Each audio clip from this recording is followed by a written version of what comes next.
This video is sponsored by Brilliant.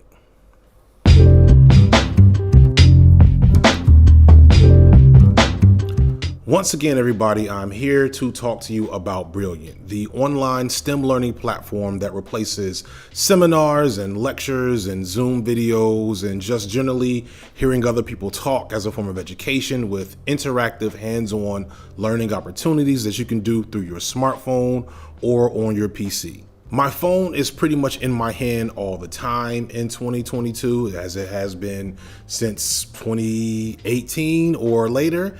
And for the most part, I'm not doing anything important, possibly arguing with people on Twitter, something I am trying to do less of.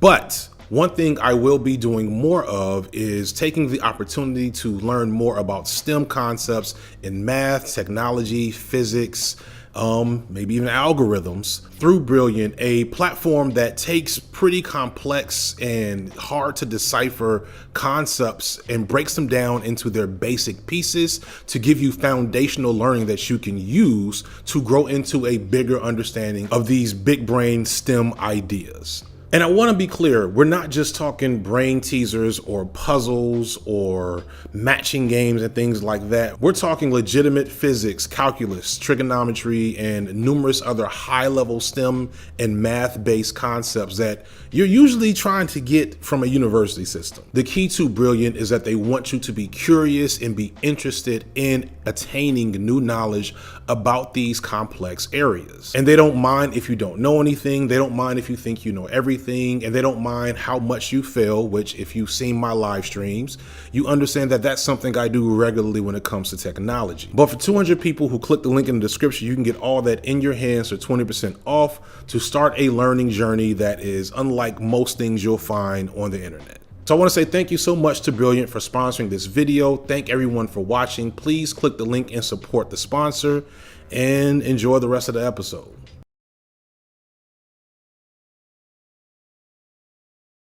And I want to enter into argument that, to me, Obama's biggest unique transgression that was uniquely him and not the nature of his role in our government was not living up to his own hype. His role as president of the United States connotes a dedication to imperialism, neoliberalism, all the isms, etc. But specific to him, it's the salesmanship of it, the allure that somehow his version of those things would be different, that makes the criticism distinct to Obama.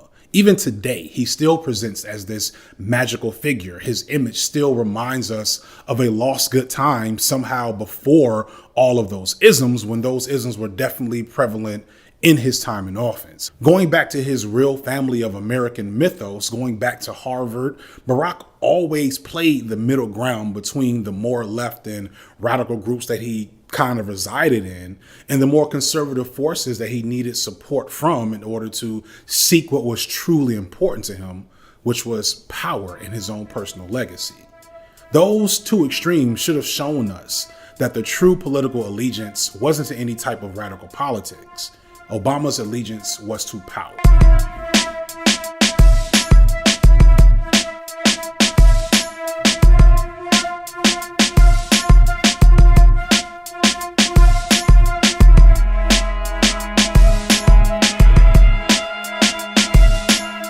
So when we left off last time, we were looking into Obama's rise to fame and power through a nostalgic, bittersweet maybe lens, thinking about the fantasy of power and how that greatly reshaped the world and possibilities and just the way Black people in America imagine themselves, at least on the surface.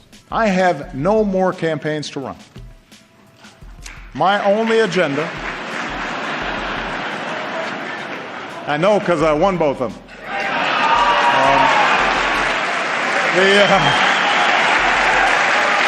And at the end, I also telegraphed that despite the passionate love affair that Black people and white liberals had with Obama at the time, that there were clear signs that maybe we were not assessing the reality of who Obama was and what his legacy actually is, at least as a president. To black people, Obama was a fantasy come to life, the manifestation of the American dream shaped with a black aesthetic. Obama centered the experiences and tropes of black America in the American discourse in a way that was thought impossible, and realized the concept of black excellence, which is an image of success for black people, where blackness is not just a side attribute or something to be diminished in the name of success, but the key ingredient. For white people, especially white liberals, Obama was an exotic other capable of traversing their sins of racism and bigotry and providing them with a vessel to purge the one thing that haunts them, the country's history of racial injustice.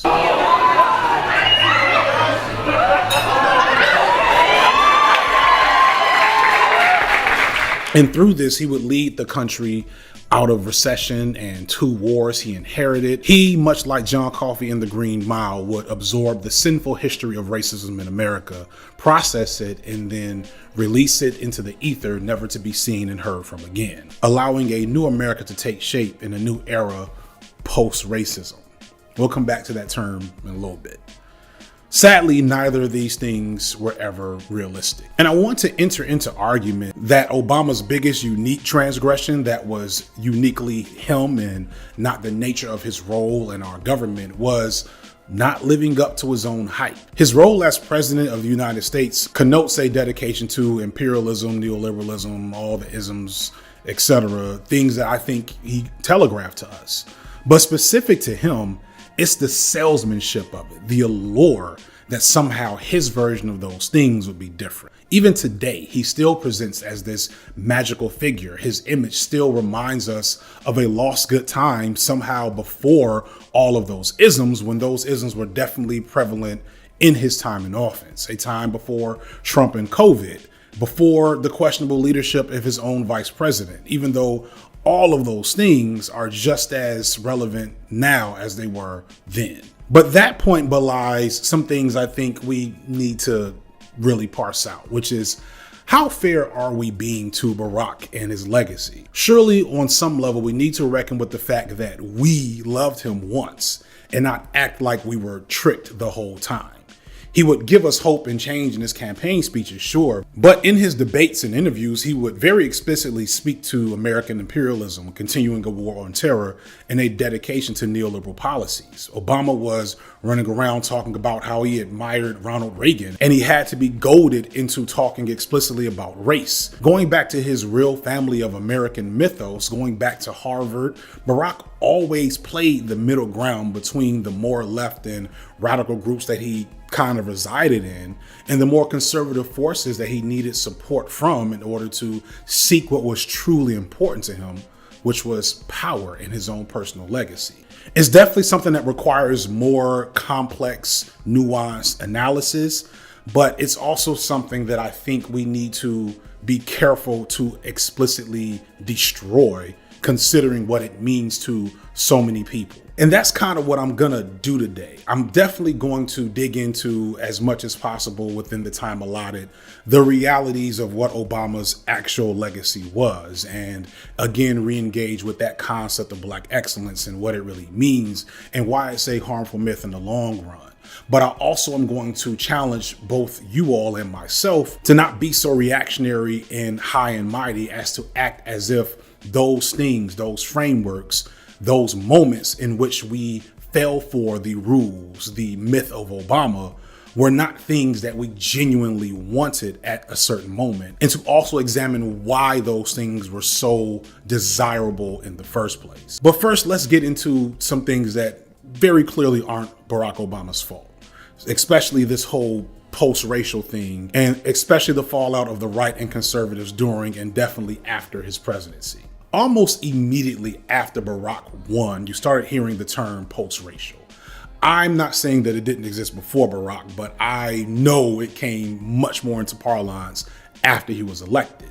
And I don't know who coined it and the amount it was being used sincerely versus ironically, but there was definitely a large portion of people who thought that the election of Obama twice truly represented a sincere and significant change in the attitudes of Americans.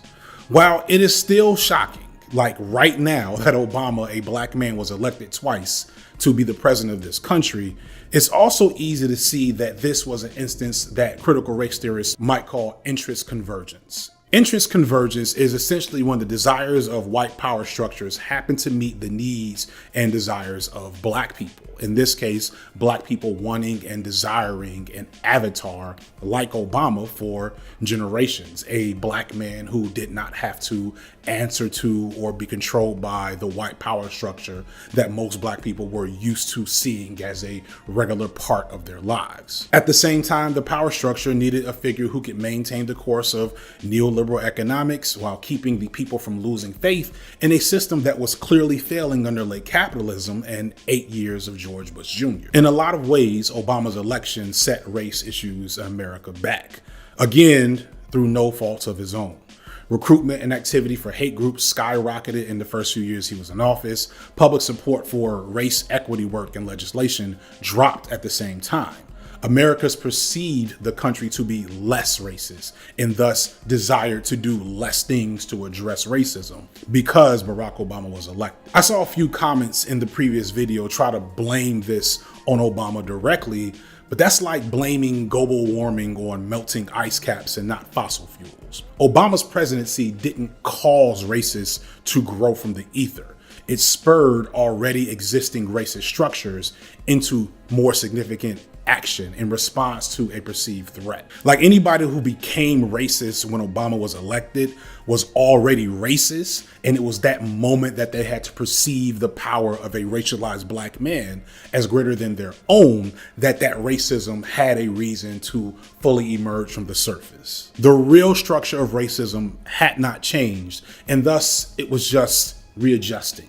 There's no specific move or set of moves Obama did for black people. In fact, I'll argue later in the video that he did very little, but his very presence was a significant transgression, and the true racial hierarchy of this country was not going to stand for it. Let's not forget that the majority of white people in this country are conservative. Obama only got 45% of white voters, more of them women than men, in 2008, and even less than that in 2012.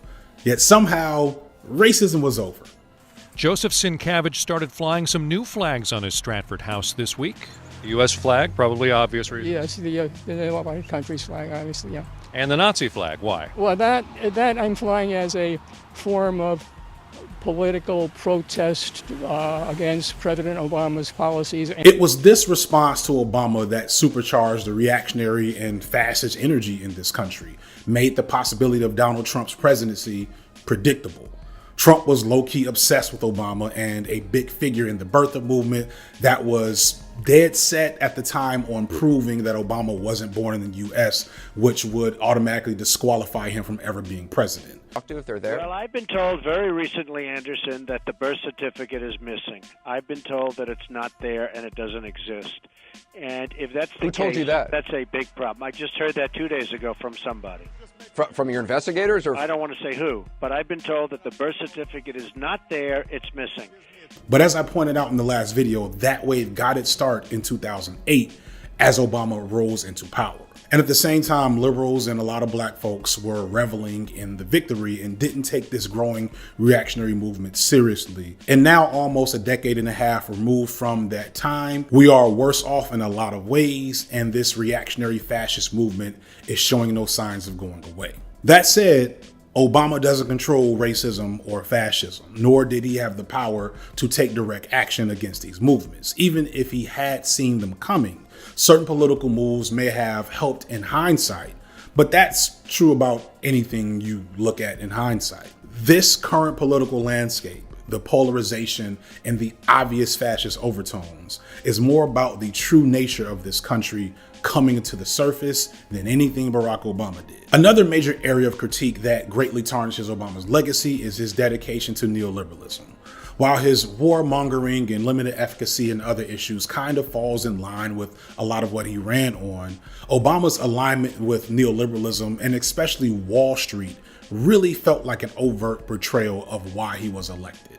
Obama ran on change and hope, and in so many words, those mottos were superfluously aimed at not just black people, but working class Americans nationwide, especially white Americans who voted for him in the Rust Belt and the Midwest, whose way of life was obliterated in the previous 20 years due to neoliberal policies, NAFTA, a lot of things that were first greatly introduced to the country by Ronald Reagan. The same white Americans that would turn aggressively away from Hillary Clinton 8 years later. I won't do a full neoliberal breakdown, but I will point you to John the Duncan, who I consulted for this particular section that kind of explains the way these policies tend to work. But in short, neoliberalism is essentially a capitalism government cyborg, where the government doesn't just keep a solid structure around a free market to allow it to do its thing, but instead it actively picks winners and losers and makes sure that certain market entities don't fail, even when a truly free market says that they probably should. The easiest example of this is Wall Street and bank bailouts that occurred almost as soon as Obama took office. The excuse made is that Obama inherited a financial crisis, which he most definitely did. And if there's one thing that has unified Democrats and Republicans and everybody in between, it's that we all hated the bank bailout. I hated it. But when I ran for president, I promised I wouldn't just do what was popular. I would do what was necessary.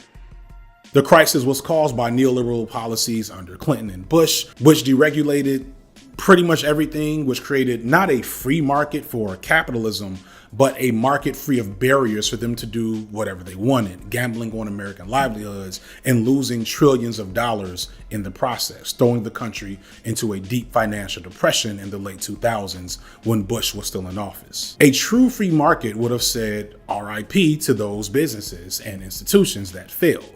But neoliberalism says that these entities are too big to fail, a phrase you heard a lot at that point in time. And they all got slaps on the wrist for their transgressions and billion-dollar bailouts to get them up and running again in the name of getting the country back to work. In the time of COVID, tell me if that phrasing doesn't sound familiar. Now, again, I'm not an economics guy, and I know that there are surely plausible arguments as to why this overall was the right thing to do, that the fallout from these systems failing and collapsing would have hit regular people the most, which was definitely true. That was what was happening at the time. The actions Obama took did on some level help pull the country out of the recession, but it also perpetuated the system that caused the problem in the first place without really creating any changes to keep it from happening again, and without offering nearly the same level of support for working class and poor people. There was far more corporate welfare than social welfare. There was a house buying tax credit, but that didn't affect most Americans who weren't in a position to buy a house. There were some stimulus checks cut as a one-time thing, but extensions to unemployment, etc., were meager by comparison. Then, even after it was all over, Obama could have maybe scorched the earth to break down these huge banking monopolies or pass real legislation to regulate and watch them and keep it from happening again. But no, that didn't happen either. The Dodd-Frank bill, which was a big deal at the time, was meant to keep all of this from happening again in the future, but it was basically considered a convoluted and toothless mess by the time it hit Obama's desk for him to sign it. So here's where a lot of Obama supporters are going to want to gaslight you into thinking that this was not really his fault because he doesn't control the House and the Senate and doesn't control what bills are pushed through. And yeah, but no. Obama, especially when he first came into office, when all of this was happening, had an immense mandate to push through pretty much anything he wanted to as an agenda to set the tone for what policy would be for the foreseeable future. He had a filibuster-proof supermajority and could organize to pass anything he wanted for at least those first couple of years he was in office, and he didn't. In fact, in many cases, such as with the healthcare bill that I'll talk about a little later, promoted these middle-of-the-road, relatively weak policy changes to maintain the status quo and created a cabinet and administrative team behind him full of Wall Street cronies. So is he 100% the cause of the problem here? No, of course not. But he was definitely a part of the problem. The narrative that Barack wanted to do a lot more and wasn't allowed to, it really doesn't hold up to scrutiny. Further, something that was even more under Barack Obama's power was his decisions in international affairs, more explicitly, the drone strikes. There were times where, for example, with respect to drones, that I had to kind of stop the system for a second and say, you know what, we're getting too comfortable with our ability to take kinetic strikes around the world without having enough process to avoid consistently the kinds of civilian casualties that can end up actually hurting us in the war against radicalization. Obama ended the war in Iraq, which of course we never should have been in the first place. He initially upped America's presence in the Afghanistan conflict before reducing troops there as well. So to the untrained eye, he could be seen as an anti-war, anti-conflict president. That sounds nice until you hear about the drone strikes. President Obama delivered a rare personal apology to the head of Doctors Without Borders for a U.S. airstrike on a hospital operated by the medical charity in Afghanistan. That attack killed 22 civilians. White House spokesman Josh Earnest said the president made a personal decision to apologize.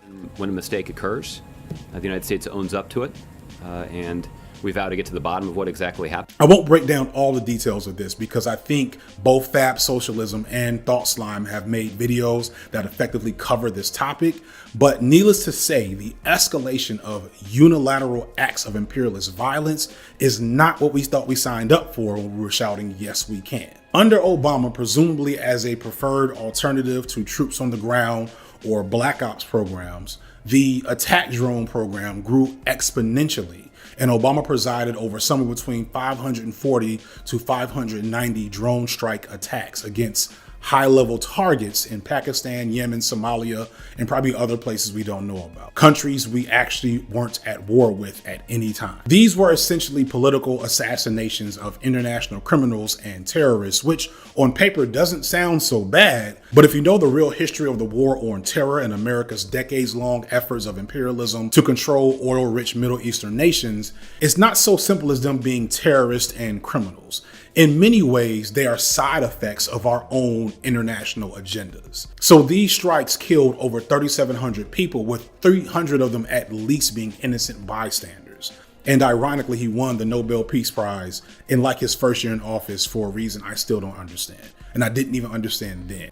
I'm Julie Pace at the White House. We all woke up this morning to some news that can really only be described as stunning. President Barack Obama has been awarded the Nobel Peace Prize. Now, the Nobel Committee says they awarded this to Obama for his extraordinary efforts to strengthen international diplomacy and cooperation between peoples.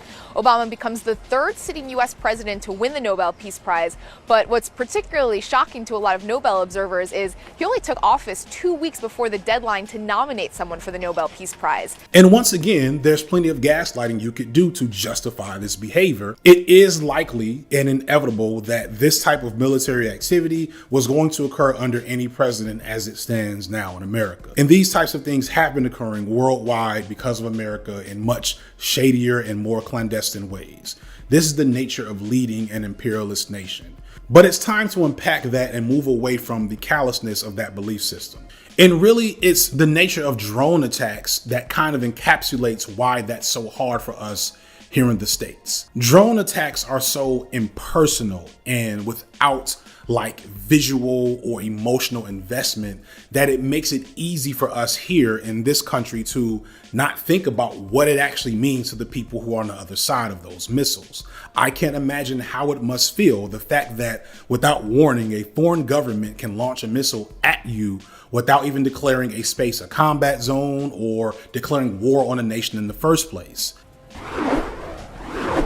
There was a small but significant sigh of relief from U.S. counterterrorism officials today, with a senior U.S. official telling ABC News that 4 al-Qaeda terrorists connected to the latest threat stream against the American embassy in Yemen had been killed in a drone strike over the weekend. Yemen has become the center of the latest al-Qaeda plots against the U.S., and according to other U.S. officials, about 36 al-Qaeda operatives have been killed in drone strikes in Yemen over the last 2 weeks. By having it be drones and not soldiers doing all this dirty work, Obama was able to absolve himself and by proxy us, the people, from the responsibility of being aware that the country was murdering folks on our behalf abroad. There was no regular news coverage of this, no need for debriefs or special announcements, no thoughts and prayers, just a few presses of a button like a mean tweet or a YouTube comment. His own alma mater makes a strong argument for categorizing Obama as a war criminal.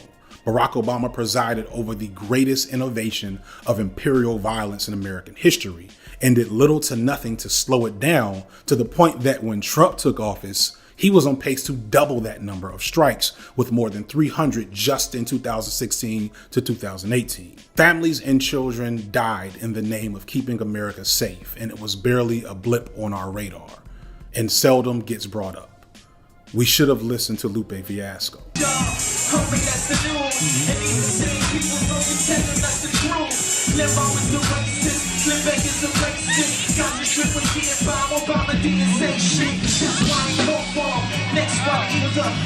To me, the biggest terrorist is Obama in the United States of America. You know, so for me, it's like I'm trying to fight the terrorism that's actually causing the other forms of terrorism. You know, the root causes of the terrorism is the stuff that the U.S. government allows to happen. You know, and the foreign policies that we have in place in different countries that inspire people to become terrorists. Lupe wasn't alone. Hip-hop, as usual, was on the cutting edge of reflecting the pain and opinions of oppressed people. While initially rappers like Young Jeezy and Jay-Z and good old Drake were good for referencing a love for Obama, that positive view dropped a bit going into his second term, and Lupe was probably the first to truly rail against the president. Killer Mike was also critical, and the Boondocks threw a little shade. You could kind of see there was something below the surface. But aside from Lupe, folks weren't going too hard on the president because we saw the way white America was treating him the entire time. It really put us in a difficult situation to either join in with this ridiculous chorus of nonsense that was coming from the right, but also try to be critical of what was missing from the equation during Obama's presidency. But we knew. In fact, we got pretty clear evidence early on that this wasn't going to go how we thought it was supposed to. And I alluded to that in the last video from an incident that happened in 2009, only 6 months into his presidency. For those who don't know, Yale professor and historian Henry Louis Gates, who in the 90s and probably until the 2010s was a regular fixture in Black history and Black interest media, he got arrested in his own home because he had to break through a jammed doorknob, and the police were called on him by some of his neighbors or a person walking by. It was hard to say. It was a classic case of excessive police response and racial profiling of a black man who was about as acceptable as you could get, who just happened to be living in a nice neighborhood. And Barack took a relatively gentle stance to begin with, even though Henry Louis Gates was his friend. I don't know. Not having been there and not seeing all the facts, what role race played in that. But I think it's fair to say, number one, any of us would be pretty angry. Number two, that the Cambridge police acted stupidly in arresting somebody when there was already proof that they were in their own home. And number three, what I think we know, separate and apart from this incident, is that there's a long history in this country of African Americans and Latinos being stopped by law enforcement disproportionately. So this is about as good as you can expect your standard politician in 2009. He gives the caveat that he doesn't know all the details, which is, standard for mainstream media. Then he speaks to the outright facts about this country's long history of excessive policing of Black and brown people. This should have been uncontroversial, but of course it wasn't, and you get your typical pushback from the police and conservatives. Now, maybe since it was early in his presidency and it hadn't become completely clear that Republicans would complain no matter what Barack did, but Barack took the criticism seriously and threw a bone to the police with, I want to make clear that in my choice of words, I think I unfortunately gave an impression that I was maligning the Cambridge Police Department, or Sergeant Crowley specifically. And I could have calibrated those words differently. I continue to believe, based on what I have heard, that there was an overreaction in pulling Professor Gates out of his home and to the station. I also continue to believe, based on what I heard, that Professor Gates probably overreacted as well. Now in 2022, post Eric Gardner, Michael Brown, Breonna Taylor, George Floyd, etc., this statement would have gotten Obama canceled and ratioed on Twitter. But even at the time, for a lot of Black folks, it was a bit of a red flag. It typified a glaring problem in Obama's lack of urgency or specificity when addressing issues of race. So first, let's dispel some general myths. Obama is a Black man For those of you outside the States, I get that things like being colored or mulatto are real, and there's a greater distinction between biracial people and unambiguously black people and things along those lines. I get that. No disrespect to any of my non-American viewers here.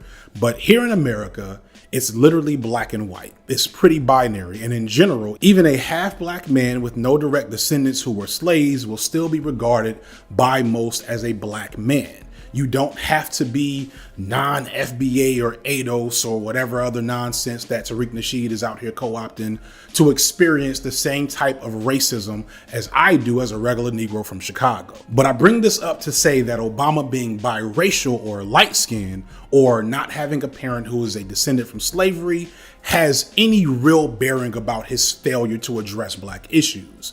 It's in his experiences, not his genetics. Barack not having grown up in a traditional black atmosphere is not a requirement for him to understand things, but it probably did inform it a little bit. But more than that, I think Obama's perspective is informed by his own historical perspective as a black boomer who came up in a different era. If you're fair and have been paying attention to older black Gen Xers and boomers, you'll recognize that the vast majority of black historical figures from this era and earlier addressed race with a trepidation and used as much energy to engage with the problem of black people as they did the structural problems surrounding black people, if not more at times. Like at the same time that Barack was avoiding talking about reparations and drinking Flint water, Bill Cosby was having a whole speaking tour talking crazy about inner city black youth and black males. It makes no sense, quick tangent, like why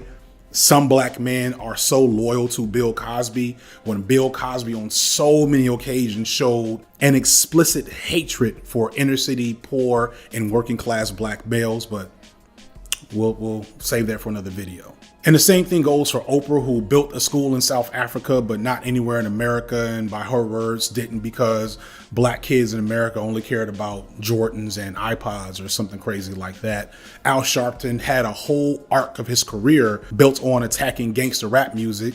And as much as we blame Clinton and Biden for the '94 crime bill, understand that a lot of black people, including significant black politicians and leaders at the time, supported the bill and wanted it as a solution to address rampant crime in inner cities. The cultural zeitgeist of that time period for black folks who are now boomers and older Gen Xers was not as progressive as we are now. Things like critical race theory and intersectionality were just becoming a thing, partially born out of recognizing how the non-systemic challenges to the system failed over and over again for the previous multiple generations. Like, contradicting myself a little bit from the last video, if you think about it, Obama may have studied under Derek Bell, the father of critical race theory, but the actual framework of critical race theory didn't quite exist yet. So he wasn't steeped as much in that radical thought as we might have wanted him to be on retrospect. And even today, you still see a lot of older black folks who equivocate systemic issues and discrimination with bootstrap and respectability politics. We just had an issue with Monique telling black women to stop wearing bonnets in public because somehow that's gonna solve all these other issues that it doesn't. They will still fail to recognize the totality of the system because that will require a complete reframing of the world from their perspective, especially if that perspective is at the top of the black food chain. That previous generation of black folks, especially the black elite, firmly believed in the possibility of black exceptionalism, black excellence, if we would just play the game and stop blaming white people and talking about racism, etc., conservative talking points, Ben Shapiro. This is not to say that Obama did nothing for black people. He just did very little in his capacity. Instead, he often took the approach that policies to address economic and underprivileged people as a whole would be most expedient for addressing the needs of black people. And again, on some levels, he was correct. Reparations would have been ideal, but reparations would have been very costly politically and probably impossible as they kind of are now. He did sign some bills and executive orders to address policing and jail sentencing disparities, and he funded some HBCUs, etc., along with just general stuff to address poverty, but none of it was very much or explicitly directed towards the people who needed it the most, which are mostly black people. Barack refused to take direct action where it could have made sense. Obama had the political clout in those first couple of years to do whatever he wanted with the healthcare bill, and he came away with this very conservative plan that helped people get access but didn't do much else and was very much dismantled by Republicans over the next couple of years. And none of it tried to address health inequality, which is very different than health access, but a key factor in the nation's quality of health, especially for black people. Obama treaded lightly on addressing issues for black people. And it was, one, because it was politically more viable, and two, I don't think he fully got the breadth of the problem. A great example of this is Obama's promotion of charter schools, which is also an example of Obama's love of neoliberal policies coming into effect. Obama greatly enhanced the viability of charter schools, and they doubled in number under his administration. Charter schools are complex because on one end, they represent allowing corporate interests into public education, which creates a lot of conflict of interest in terms of whether a school is being ran well, i.e. providing a good education to its students, or if it's being ran efficiently, meaning more cheaply and with more profit. At the same time, you can't deny results, and charter schools do have the potential to provide much better educational outcomes for children nationwide, especially black children from underserved communities, due to more freedom to innovate and tailor to their students. But there are some caveats to that I'll get to a little bit later. Still, there are tons of examples of charter schools that come up in black underserved spaces and close achievement gaps between white and black students or rich and poor students. And you can't lie with those numbers. The numbers don't lie unless they lie about the numbers, but we'll just take it as a given. In Obama's terms, the image of black excellence partially came from this black charter school aesthetic and movement. I vividly remember numerous stories about the Chicago Boys School, which boasted a 100% acceptance rate to college. There's videos of Ron Clark in Atlanta dancing with these beautiful black children in the classroom and showing some amazing outcomes from his school, which was technically a private school, but we'll let them get away with it. KIPP schools sprung up all over the place, and a lot of charter schools sprung up, and they worked. And they worked really well for black children who probably wouldn't have got as good an education as they would have if not for those schools. However, the nature of charter schools perfectly encapsulates the problem here. For one, charter systems nationwide have a long and ugly history of corruption and fraud and a just general lack of effective oversight. All you have to do is Google charter school fraud and you'll see exactly what I'm talking about. It's definitely happening. And I'm not saying that all these charter organizations are just trying to grift taxpayer money through school takeovers or that they don't do their best to teach the children that they have. I'm a former educator. I've experienced the charter school environment. I know what it is and what it's like. And I don't think that's what's happening purposefully for the most part. But I also see that even when they're successful and doing things as ethically as possible, that even then they're contributing to a gap between privileged and working class black people. One thing that these schools don't promote is that one of their greatest strategies for success is basically segregating out the best that these communities have from their peers and putting them in those schools in isolation of the worst parts of those communities. The main reason a lot of charter schools can have better outcomes is because they have the freedom to kick kids out with not nearly as much trouble as a local public school might have. Knowing, and no shade, how difficult it is to teach a class when you have one or two kids being consistently and persistently disruptive, that can change the entire trajectory of learning outcomes for a classroom, let alone a school. It really ends up being some Ayn Randian type shit where the best of the best and do y'all thing are being able to do what they're doing because we are basically throwing away the people that need the most help in our own communities. And I don't want to be too overly simplistic in looking at this because in reality, black, upper middle, working class people have historically and contemporarily had to live in the same neighborhoods with each other, which in turn hurts opportunity ladders as black folks with different opportunities have to kind of clash with one another in those same communities. And that's just not what other races in America have to deal with. And it should not be incumbent upon black folks in those communities with the most talent, that talented tenth that W.E.B. Du Bois talks about, to find ways to pull up entire communities in the face of overwhelming systemic barriers.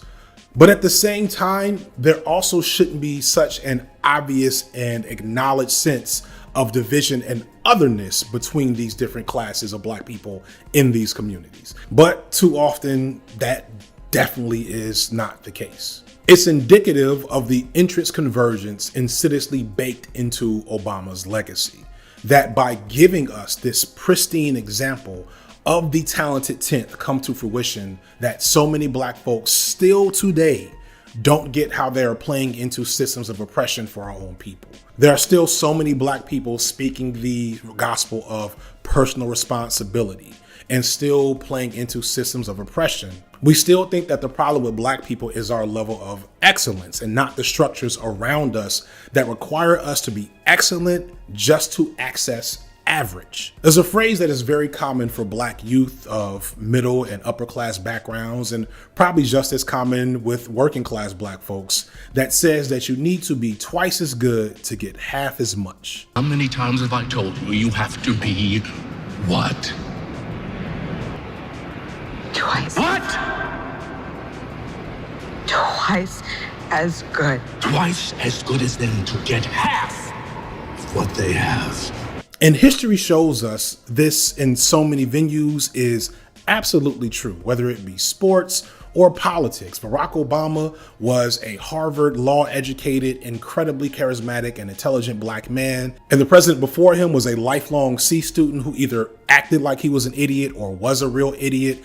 And the president after him was fucking Donald Trump. That statement is pretty well grounded in reality, and it isn't fair. And there's like a sense that when we say that to our children, that we aren't addressing the real issue in that statement. When people say that to their kids, they're putting the onus on their kids to do this ridiculously unfair thing, to be twice as good as their white classmates and peers, to get half of what their white classmates and peers are all but guaranteed. And then what happens is that those same kids will look down upon their own black peers, many of whom are coming from much more difficult backgrounds, and they need to work 4 times as hard for the same result. It's really ridiculous, and we've normalized it in our own rhetoric and dialogues amongst each other. And I'm not, like, I hope this comes across, I am not against high achievement, but I am definitely against uncritical achievement in the face of the barriers that our peers have. But when that achievement looks like the Obamas, the rapture of seeing this myth of black excellence becoming a reality, I get how it's hard to resist that ruse. And I get that because I was definitely one of them. I remember the day after Obama won in 2008, I was teaching at a high need school in East Atlanta, one of the worst performing schools in the district, if not the state. The black youth there were not bad kids. In fact, for anybody that's ever taught in a high need school or a hood school or whatever code word you want to use, you know that the kids really aren't bad or dangerous or anything special compared to kids at any school around the country. It's just their environment and the structures around them that changes everything about their opportunity structure. And when Obama won the night before, I cried tears of joy and hope, not just for the victory, but for what it might mean to the children that I taught, that I could go to school the next day and not feel like I was lying to them when I told them that they could be anything they wanted, to not feel like an agent of the state for forcing them to read fucking Shakespeare or, God forbid, Ayn Rand or some shit. I needed his presidency to represent that change, that it would give them a new sense of purpose on facing their own barriers and challenges, which I didn't fully understand and definitely wasn't experiencing, that they could legit be the next black whatever and nothing was stopping them. But I remember when I started class that day, and they were just as difficult and hard to manage as always. They were completely unaffected. In fact, they were joking about it. And I got mad. I got emotional. I lectured them like older generations of black folks had lectured me in the past, things I promised I'd never do. I scolded them for not getting it, that we had a black president now, and that meant that they could do whatever and all kinds of stuff. And for a moment, I completely forgot that black president or not, they were dealing with a lot more than just issues of representation. Their problem wasn't imagining success. It was the police and housing insolvency and nutrition. They didn't need a black president. They needed food, shelter, and safety. They needed those bottom two rungs on Maslow's hierarchy. And here I am saying, it's a black president, y'all. I basically erased the structural realities that they faced and told them that what they really needed was to pull their pants up. We have a black president now. Man, can you believe it? In a few days, we're gonna have a black president. Aren't you excited, little man? It's one of only a few moments from teaching that I'm truly ashamed of. I got lost in the sauce. I drank the Kool-Aid. Obama presented a myth to believe in, and I have to take ownership that I was one of the ones who fell for it and spread it and acted upon it uncritically, letting them internalize their own situation as a manifestation of their own inadequacy and not engaging with the system that requires that of them. But I also give myself grace because, like I said in the last video, you had to be there to understand. Obama made all of that bootstrap, pound cake, respectability politics bullshit seem real for just a moment. He made the dream of black excellence a reality, and it spread through the culture. Suddenly, Jay-Z and Beyonce went from being urban chic to black high society. So I'm thinking that this is gonna be my new look. Oh, that's the way to go. I feel like it's more grown up, you know? Like, having tighter clothes is definitely gonna make people take me more seriously. Black economic empowerment has always been a theme of black progressive politics, but I feel like the image shifted from more community-based framework to this image of corporate dominance, hustle culture, personal branding, but with a unique sense of blackness at the center. And that's the problem of black excellence, because much like Barack, it's not really for all the people. It's mostly for a select few who are able to make it there. And because we're so lost in the system, we give that a pass. But what that is black capitalism, and black capitalism will not save us. It will look good. It will make us have rap videos in the Louvre, but it's not going to save us. Not all of us, at least. The allure of feeling like you've arrived, this I got mine, you got to get yours thing, can trick you into thinking that your peers that haven't arrived are just too lazy. And you forget about the fact that for some of y'all, your parents went to college and theirs didn't. And your mama got you into tutoring when you weren't good at math. And your grandmother helped get you a scholarship through the church. And your daddy got you a mentor through his fraternity, and your uncle let you into his office to be an intern. And like some of y'all are on Instagram right now talking about getting it out the mud. Now I know some of y'all niggas, y'all did not come from the mud. But when I think about my aunts and uncles and grandparents who probably never expected to see such a thing, elders who when they were born didn't even have the right to vote, do I really come out my mouth to harshly critique? It's only because my elders made enough compromises and capitalized on enough moments of convergence to get to this point where I can read all the fancy books to even know what critiques to make about Barack Obama. So it's complex for me and a lot of black folks to reconcile the totality of what that means to the culture as a whole and where Obama stands in black history. And that's the scariest thing about Barack Obama's legacy.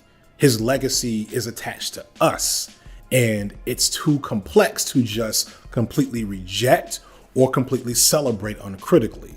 Is he the high achiever who broke the mold, or an innovative way for black people to subsume themselves in the status quo? Do I rain on the parade of many, many people that see his image as goals and use it as motivation to do more and do better in the face of white supremacy? Maybe make pathways to help others, or is he a cautionary tale on commodified blackness and how it can be weaponized against black people? But come on.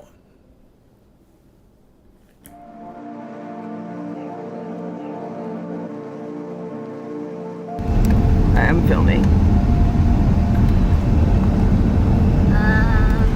You getting them? Huh? Boys, where we headed? Say hi. Hi. Where we headed, boys? Take your lock out of your face, Coos. Okay. Okay, now listen to Daddy. Where we headed, boys? We're heading to see Barack Obama Yes. Yes. Fix your seatbelt, Rude. A few weeks back, I went to see the Obama portraits since they were on display in Atlanta. When I went there, as I observed my surroundings, I felt an almost spiritual energy permeating that space. It was surreal, especially among the black folks there. It included a lot of older black people, but also folks like myself coming with small children and just people wanting to see and experience this surreal, once-in-a-lifetime moment. And I don't know if these were folks like some of my uncles and aunts who deified Obama and saw him as doing no wrong, or if they were like me and had significant critiques, or if they were just coming to see awesome art by talented black artists, just celebrating the fact that our art could be centered and promoted and seen as special in a way that Barack helped pioneer. Obama purposely chose the painters of Kehinde Wiley and Amy Sherald to lionize their images in the annals of history. Did these people like me bring their kids, little black boys and girls, to show them an example of black excellence that they can aspire to, regardless of where that aspiration might lead? The images that kids see are so integral to their well-being in the way they see themselves. It can be the difference between a child that loves to engage with people and seeks high achievement and a child that develops a classic inferiority complex connected to their blackness. It's important for all children, but especially black ones, to be exposed to black images that show the breadth of the black experience in an aspirational light. And it doesn't get any more aspirational than the President of the United States. I posed with my own two sons in front of this beautiful portrait of this amazingly gifted black man who also did awful things. And it occurs to me that for most of the people in there, to myself and to my sons, that this isn't a picture of an American president. And it's not just a picture of a black man. It's a portrait of a concept of blackness without the constraints of racism. And I don't know how to tell people not to love what that looks like. Can I tell people that Barack was a symbol of hope and perseverance in the face of white supremacy? Or do I tell them that he probably drank fake Flint water? Which of those things is the real truth? Which of those things is more important for them to understand about him, about themselves, and about our people? What about the children that don't even have parents who can afford tickets to this art museum in the first place to even go? Are they barred from being excellent? I honestly don't know. Are you going to tell an 85-year-old black man that experienced the civil rights movement firsthand that his favorite president, the realization of a lifelong aspiration, is a war criminal? Are you going to tell the family in Somalia that lost a loved one to a drone attack that he's not?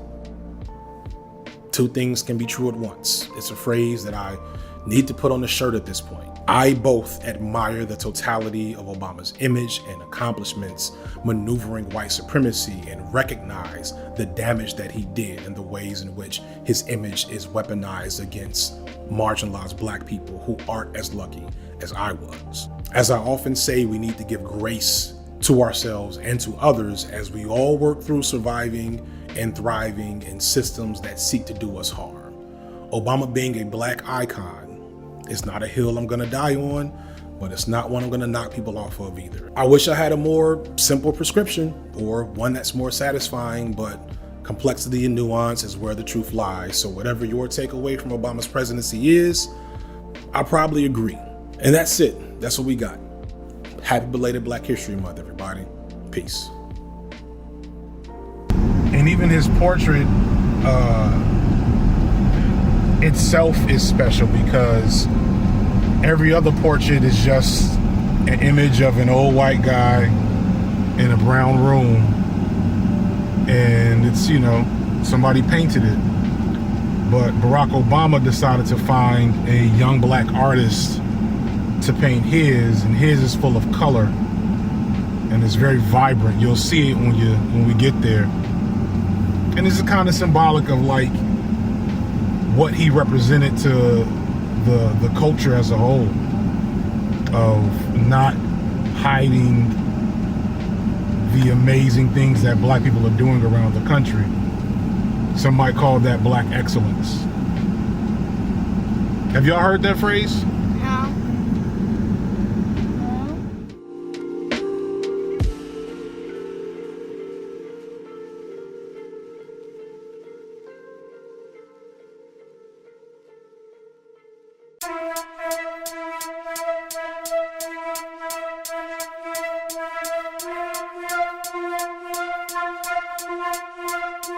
Pragmatic.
It's a gravity well, and I'm so excited. I found some little boy today named Trib. If I'm saying your name wrong, Trib, when you see this, my bad. He just popped up on Twitter, and Turb. Yeah, it means something else. Oh, does it? if you are a weird person, you. I just remember, I do know what that means. My bad.